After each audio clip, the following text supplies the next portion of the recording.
I start to realize that I've been manifesting this entire time. Now that I realize I'm manifesting, I start to control that as well.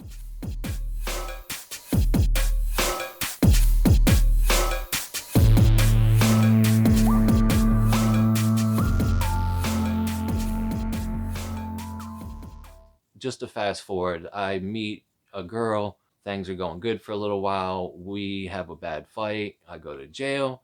I get out of jail. I had met someone who turned out to be a pretty, we ended up being friends first, but come to find out he was a pretty big drug dealer in the county that I lived in. So I ended up getting out of jail and going live with him, and I ended up becoming a crack dealer. And this is not something I'm proud of. I'm actually ashamed of it, but it is a fact, and I'm just putting it out there. And it also happened a long time ago, so I don't have any regrets of posting this on YouTube because it was so long ago that the statute of limitations has passed. That's when what I thought my life had really turned around, because I was getting so much money and doing so well for myself, and I was just in a better place. I paid my license off, I got a car, I got my own place, I met a wonderful girl who I was deeply in love with. I ended up marrying her and having another kid. Eventually, I have this family and I'm in this position. I'm like, hey, this selling drugs is not the right thing to do. I would rather be with my family than be in prison without my family. So I make a decision to stop selling drugs. That's when everything falls apart. We hit a recession. I have cars and trucks and a house and motorcycles, two motorcycles, and I'm living good, jewelry and, tattoos and nice clothes and stuff.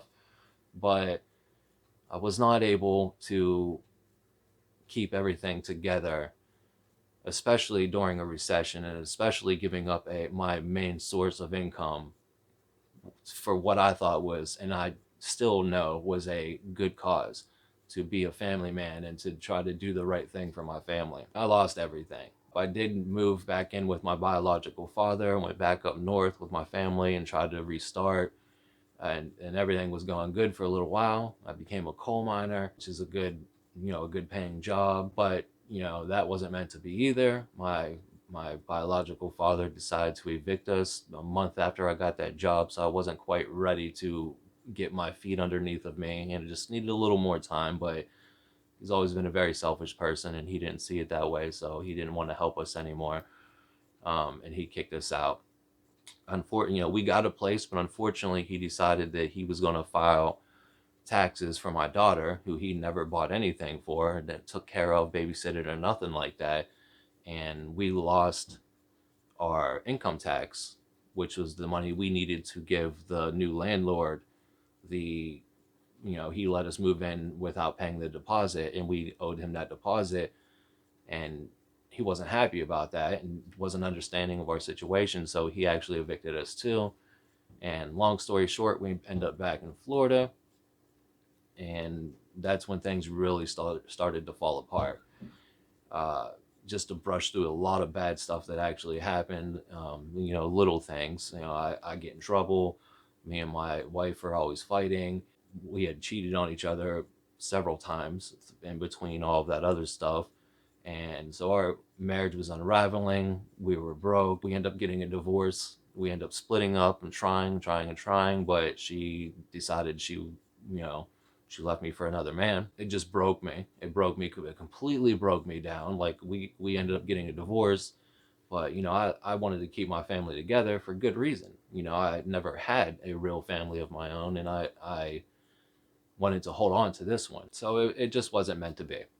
So I ended up homeless again, bouncing around, trying to find places to live, trying to find a place to lay my head for the night, developing a serious alcohol problem. Things just kind of spiraled out of control. A friend of mine who used to be a friend first, and then we called him Jugs, one of my crack customers later, friend first, customer later, he reaches out to me. I'm doing real bad. And he reaches out to me because he wanted me to see how well he was doing, how he turned his life around. And I was all about that. I had actually tried to get him clean when I was still, his dealer.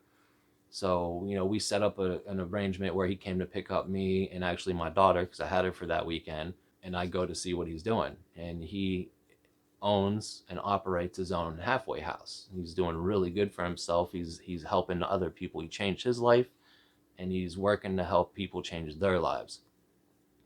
So unbeknownst to him, it didn't take him long to see that I was in a bad place. But when he took me home that weekend, he offered to let me come and live with him and help me get my life turned around. And I took him up on that offer. Now, I only lived with him for about 6 months. I met another girl. It's always a girl. I met another girl, hanging out with her on my spare time. I can't blame them. They're the one that bought me the beer and handed it to me, and I actually turned down the first one, but then eventually was like, yeah, give me a beer. But that was it. I started drinking again while I lived there, and that was a huge no. So I wasn't able to control that. Developed my alcohol problem, came back, got me kicked out of a good situation. I'm gonna wrap this video up there, because right then and there is when things started to change for me. Not necessarily, there's a lot. I actually moved in. I got my own place, and I let that girl move in with me, and I ended up getting her pregnant. And that's a real negative situation, because she was a drug addict and was doing drugs while she was pregnant. So I had to separate myself from her. And when the baby was born, I thought that the state would take the baby from her, and then I would just get my daughter from her. But that's not what happened. Even though my daughter was born dope sick because of that girl, the state let her, nope, the hospital let her leave the hospital. After, a half a month in ICU, they just let her leave the hospital. So that was a really negative situation, because out of spite, she went straight to the Department of Revenue and texted me like, ha ha ha, I'm suing you for child support, and then took my baby and ran to another state. So that is something that I'm still currently dealing with. But that is also the point where I decided that no more girls, no more relationships. I need to work on myself, and I need to be in control of my destiny. That is right there where I begin to come out of the fog. So I'm going to end this video there with the negative, and then just close on a positive. I do want to say that the positive is that from that point on, I start to control my own destiny. I start to make some realizations in my life, and I start to come to the point where I am grateful for the things that have happened.